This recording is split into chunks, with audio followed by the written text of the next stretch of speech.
Today, I'm going to teach you how to be cringe in Runescape.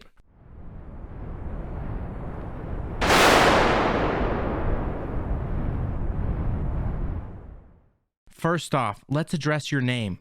Make sure that your name includes one of the following: Iron, I am, by the way, Hardcore, UIM. Or if you really want to show off how you're intellectually superior, you can sneak in an FE to reach maximum cringe. I don't care if you're a normal account that doesn't have any restrictions. You still need to add one of these to your name. Playing an account that has any type of extra restriction outside of the normal Iron Man modes is also a great place to start. Consider chunk locking, unchunk locking, slayer drop locking, raid locking, area locking. All of these options will give you some weird thing to obsessively brag about, and we all need something like that. Next off, you're going to want to join a clan.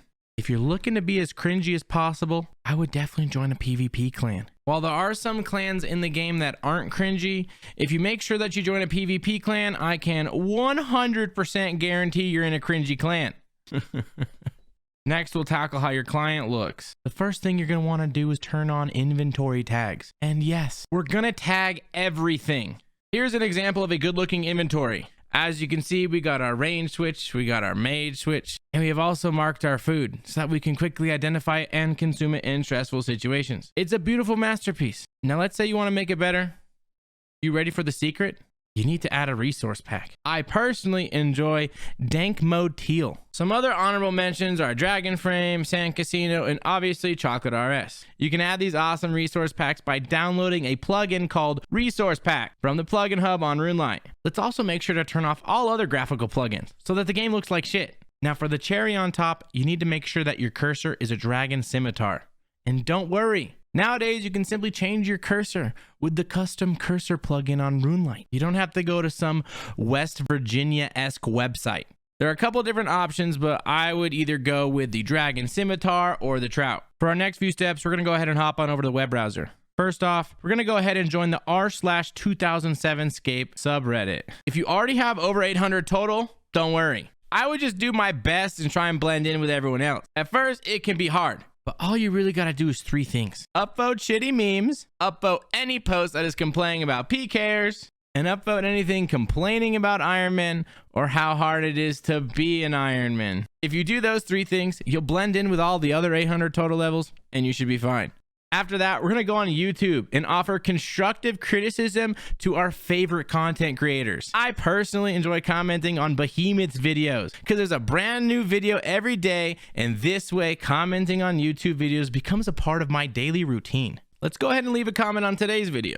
I would suggest that the first thing you do when logging in is going down your friends list and ask every single person if they would like to TOB. If you convince someone to TOB, make sure that you take the easiest role and put your friends in charge of all the freezing. A foolproof way to make sure that your friends freeze is to tell everyone that you forgot your runes the second you enter Maiden. Trust me, it works. Next, we're going to focus on how to communicate with others in Gillinor.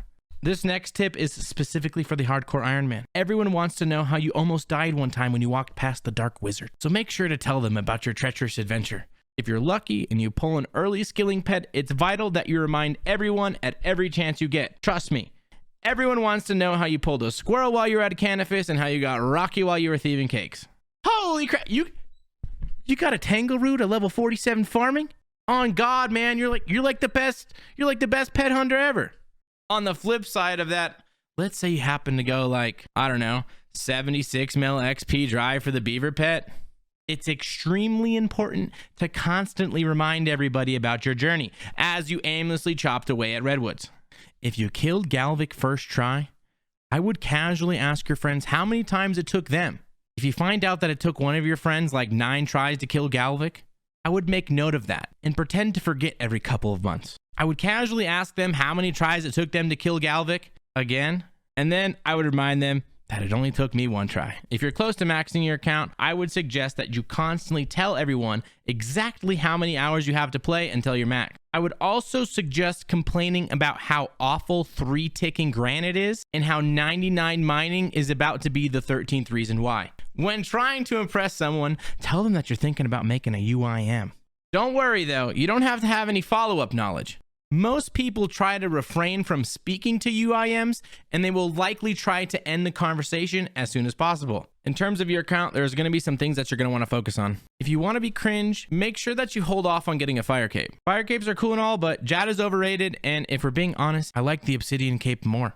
Since I primarily play hardcore Iron Man, I have yet another tip for the hardcore Iron Man out there. If you so happen to unfortunately die, I would suggest making a new hardcore Iron Man. And if that account were to die, well, I would make another hardcore Iron Man. And then let's say that account dies. Well, yep, I would make another hardcore Iron Man. And then after that account, I would make yet another hardcore Iron Man. And then after that one, I would finally suggest that you continue remaking and you make another hardcore Iron Man. And then after that one, I would suggest making another hardcore Iron Man. And then I would make another hardcore Iron Man followed by, well, another hardcore Iron Man, followed by another hardcore Iron Man, followed by a new hardcore Iron Man, followed by another new hardcore Iron Man, followed by a new hardcore Iron Man, and then we'll follow that hardcore Iron Man with another hardcore Iron Man. At that point, we'll go ahead and make another hardcore Iron Man to follow up the previous hardcore Iron Man, but when that next hardcore Iron Man dies, we're gonna go ahead and have to make another hardcore Iron Man. Every chance you get, you need to be 3-ticking. I don't even care if it's less efficient. If you're always either talking about 3-ticking or actually going ham with an urban tar, you're doing things correctly. It's important that once you unlock the gauntlet, you only ever do normal gauntlet. The corrupted gauntlet is for actual gamers, and you gotta remember, this is a guide on how to be cringe. You could also consider getting something like an untrimmed Slayer cape. Just make sure that while you're wearing it, you're thinking lesser of everybody else.